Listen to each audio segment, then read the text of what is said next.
Welcome to my channel Deepti Deepam वाले NCERT solution में हम कक्षा 2 का हिंदी कर रहे थे पार्ट 6 पायल का साहस। इसके पहले हमने किया था ये चैप्टर गटरू गधा करके था, चैप्टर 5 जो हमने कंप्लीट कर लिया था। अभी हम चैप्टर 6 की ओर जा रहे हैं। चैप्टर 6 है आपका पायल का साहस। तो देखिए स्टार्टिंग क्या है, चर्चा करें। खेलते समय अगर साथी को चोट लग जाए तो क्या करोगे? ये हमसे क्वेश्चन पूछ रहा है, में बातचीत करना है। तो अगर आपके किसी साथी को चोट लग जाएगी तब क्या करोगे? तुरंत उसे बैंडेज पट्टी करोगे, अपने घर ले जाओगे पास में अगर आपका घर है, या फिर किसी डॉक्टर के पास, या फिर अपनी मम्मी को बताओगे, या फिर उसकी मम्मी को जल्दी से जाके बताओगे। फिर देखिए क्या दिया, प्रतियोगिता में भाग क्यों लेते हैं? क्योंकि हम अब खुद को जज करने के लिए प्रतियोगिता में भाग लेते हैं कि हमारे अंदर कितनी कैपेबिलिटी है कि हम क्या कुछ भी मतलब अपने आप को योग्य साबित करने के लिए हम प्रतियोगिता में भाग लेते हैं। तो ये हो गया स्टार्टिंग। और आगे बढ़ने से पहले मैं जो भी पेरेंट्स अपने बच्चों के साथ वीडियो को देख रहे हैं, या फिर जो बच्चे वीडियो को देख रहे हैं, मैं उनसे एक रिक्वेस्ट करना चाहूँगी कि प्लीज़ मेरे चैनल को सब्सक्राइब करके बेल आइकन दबाएं ताकि मेरे सारे नोटिफिकेशन आपके पास झटपट पहुँच जाए। तो चलिए स्टार्ट करते हैं, आगे बढ़ते हैं। साहस से काम करने से बहुत कुछ हासिल कर सकते हैं। क्या कह रहा है? अगर हम किसी भी काम को करने के लिए साहस करते हैं, किसी भी चीज़ को करने के लिए डरते नहीं हैं, तो हम सफलता को ज़रूर हासिल करेंगे। सब कुछ भी हासिल कर सकते हैं। फिर आई कैन डू, यह सोच कर काम करने से सफलता ज़रूर मिलती है। अगर हम ये सोचें कि हम कर सकते हैं, आई कैन डू, तो हमें सफलता ज़रूर मिलेगी, हम कुछ भी हासिल कर सकते हैं। तो चलिए यहाँ पे बढ़ते हैं स्टोरी की ओर। जो हमारी कहानी है पायल का साहस। पायल अलवर के एक गांव में रहती है। एक अलवर गांव है जहाँ पे पायल नाम की एक लड़की रहती है। उसके घर के चारों तरफ हरे भरे खेत हैं, यानी जहाँ पायल रहती है उसके चारों तरफ एक हरे भरे खेत है। पायल बहुत ही हंसमुख बच्ची है, वो एक बहुत हंसमुख बच्ची है। पढ़ाई के साथ साथ वो खेल कूद में भी सबसे आगे रहती है, यानी वो पढ़ाई भी अच्छा करती है और खेल कूद में सबसे आगे रहती है। एक बार वो अपने भाई और मित्रों के साथ घर के बाहर छुपन छुपाई खेल रही थी। एक दिन पहले तेज आंधी आने से बिजली का खंभा उखड़ गया था। उसमें से बिजली का एक तार नीचे झूल रहा था। खेलते खेलते पायल के भाई का पैर उस पर पड़ गया। यानी कि एक बार लोग छुपन छुपाई खेल रहे थे अपने दोस्तों के साथ। तब तक क्या हो रहा है कि जिस दिन वो लोग खेल रहे थे उसके एक दिन पहले आंधी आई हुई थी। उस आंधी में एक कोई बिजली का खंभा था जो उखड़ के गिर गया था। उसमें से एक तार जो था वो निकल गया था, खुली हुई नंगी तार जिसको बोलते हैं। तो वो फर्श पे होगी पड़ी हुई, तो उसके ऊपर क्या होता है, पायल के भाई का पैर चला जाता है खेलते खेलते। ये देखिए दिखा रहा है किस तरह से बिजली का तार बिजली का खंभा गिरा, यहाँ पे पैर चला गया। आगे देखते हैं स्टोरी। पायल ने तुरंत पास पड़ी हुई लकड़ी से तार हटाया और जोर से बोली, जल्दी भाग जा। यानी पायल ने साहस दिखाते हुए क्या कि लकड़ी उठा के क्या तार को उठा के बोला जल्दी हट जाए। यानी अपने भाई के ऊपर से तार हटा के बोला जल्दी भाग जाए। उसने अपने हाथों से नहीं टच किया, कभी भी तार को हाथ से नहीं टच करते, किसी लकड़ी से टच किया जाए जो काठ की लकड़ी हो। फिर देखिए तभी तार पायल के हाथों पर गिर पड़ा, और वो तार जो था पायल हटाने में पायल के ऊपर गिर जाता। उसके हाथ बिजली के तारों से चिपक गया, और उसके हाथ में बिजली का तार था जो चिपक गया, और वो गिर पड़ी और वो गिर जाती है। अन्य साथियों ने घबराकर शोर मचाया, बचाओ बचाओ। बाकी जो उसके दोस्त थे वो सब शोर मचाने लगे, बचाओ बचाओ बचाओ। आवाज़ सुनकर खेत पर काम कर रहे लोग भाग कर आए, और पायल को देखकर वे समझ गए कि करंट से इसके हाथ जल गए हैं। तब तक पायल के माता पिता भी आ गए और वे तुरंत अस्पताल लेकर गए।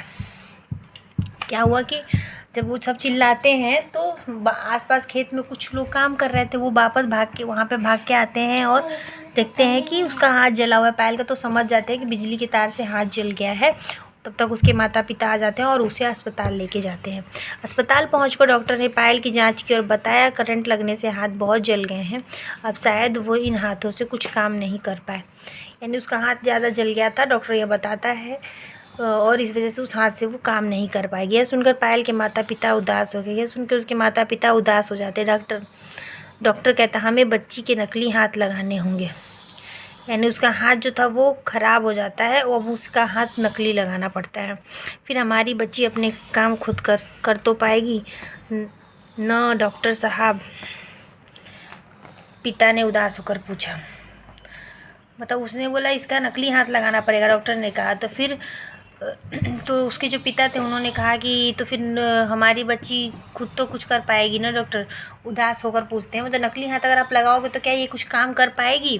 उसके पिता पूछते हैं पायल की। तो पायल सब सुन रही थी, पायल जो थी सब बात सुन रही थी। तब पाक से बोली, मतलब तुरंत उसने बोला पिताजी मैं ज़रूर सारे काम कर पाऊँगी।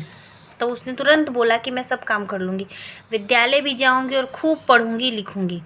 मतलब वो कहती है कि मैं तो सब काम करूँगी, मेरे हाथ नहीं है तो क्या हो गया, मैं विद्यालय भी जाऊँगी, यानी विद्यालय मतलब स्कूल जाऊँगी और बहुत पढ़ूँगी और बहुत लिखूँगी।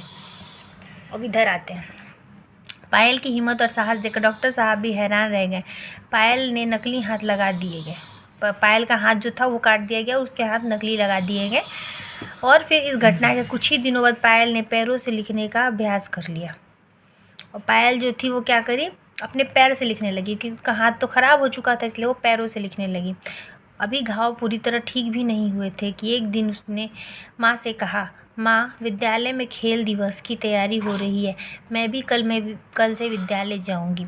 यानी कि कुछ स्पोर्ट्स हो रहा था तो उसमें जाने के लिए बोलती है माँ मैं जाऊँगी, क्योंकि मेरे स्कूल में ये खेल दिवस हो रहा है, कल से मैं स्कूल जाऊँगी। माँ अभी तो तुम पूरी तरह स्वस्थ भी नहीं हुई हो बेटी। उसकी माँ कहती है कि तुम अभी अच्छे से तो ठीक नहीं हुई हो, फिर कैसे जाओगी? पायल, लेकिन माँ मुझे दौड़ प्रतियोगिता में भाग लेना है, मतलब दौड़ प्रतियोगिता में उसे भाग लेना था इसलिए वो जिद करती। पायल के हौसले और उत्साह को देखकर माँ ने अनुमति दे दी। फिर माँ उसकी जो है वो अनुमति दे देती, यानी परमिशन दे देती कि ठीक है जाओ, उसके हौसले और उत्साह को देख के। अगले दिन सुबह उठकर पायल बहुत खुश थी, अपने स्कूल की यूनिफॉर्म पहनकर तैयार हो गई। शिक्षिकाएं पायल को विद्यालय में देखकर दंग रह गईं और खुश भी हुईं। जो मतलब वहाँ के टीचर थे, जब पायल सुबह उठती जल्दी रेडी होकर स्कूल के लिए स्कूल चली जाती, जब स्कूल पहुँचते तो वहाँ पे जो उसके टीचर थे वो देख के दंग रह जाते हैं कि ये लड़की देखो आगे, और खुश भी होते हैं।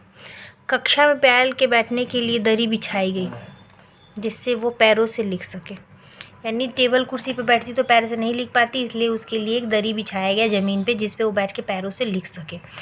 उसने अब सब बच्चों के साथ दौड़ में अभ्यास भी किया, दौड़ का अभ्यास भी किया। सभी शिक्षाएं और मित्र उसकी इच्छा शक्ति और साहस की प्रशंसा कर रहे थे, यानी जितने भी उसके शिक्षक टीचर्स थे और मित्र थे उसकी शक्ति को देखकर उसका तारीफ़ कर रहे थे। क्योंकि जो पायल थी उसने दौड़ प्रतियोगिता में भाग भी लिया। अपनी हिम्मत और साहस के कारण पायल आज अपने सहपाठियों और हम उम्र बच्चों के लिए प्रेरणा स्रोत बन गई। तो पायल जो थी, मतलब अब अपनी हिम्मत की वजह से उसने इतना हिम्मत दिखाया, हाथ ना होते हुए उसने पैरों से लिखा, दौड़ सब चीज़ में दौड़ पड़े तो प्रतियोगिता में भाग भी लिया। और अपने इस हिम्मत की वजह से जो उसके क्लासमेट्स, सहपाठी मतलब क्लासमेट्स थे, उनके लिए वो प्रेरणा बन गई कि इंसान कैसे भी पढ़ सकता है अगर पढ़ना चाहे तो। अब ये हो गया हमारी स्टोरी, यानी इस चैप्टर का समरी। इसके बाद हम ये सब करेंगे नेक्स्ट पार्ट में। तब तक के लिए वीडियो अगर यूज़फुल लगा तो please like share and channel को सपोर्ट करें। मिलते हैं फिर नेक्स्ट वीडियो में, तब तक के लिए बाय बाय, थैंक यू।